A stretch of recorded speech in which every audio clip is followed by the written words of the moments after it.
তাহসান ভাইয়ের মতো একজন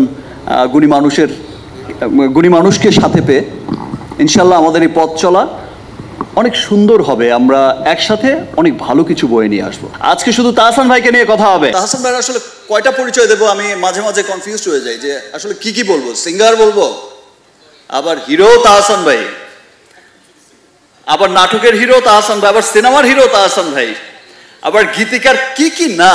একটা মানুষের যে এত গুণ, ভাই এত গুণ কেন থাকতে হবে আপনার? সো তাহসান ভাই আসলে সত্যি খুব গুণী একজন মানুষ।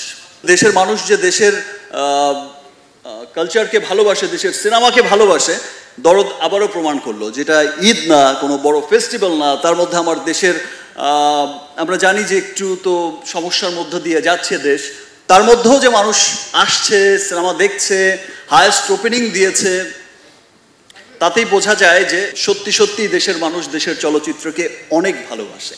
তোমরা কি দেখতে চাও দুজনকে একসাথে সিনেমায়?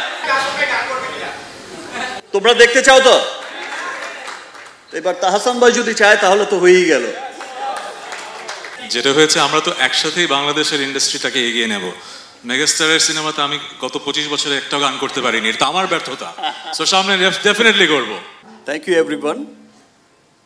অনেক বেলা হয়েছে, একটু পরে কিন্তু সবাই চিল্লাচিল্লি করবে।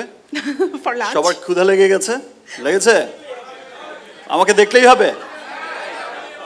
ওকে, এখন তো দুজনকে একসাথে দেখছো, তাহলে আজকে লাঞ্চ ক্যান্সেল।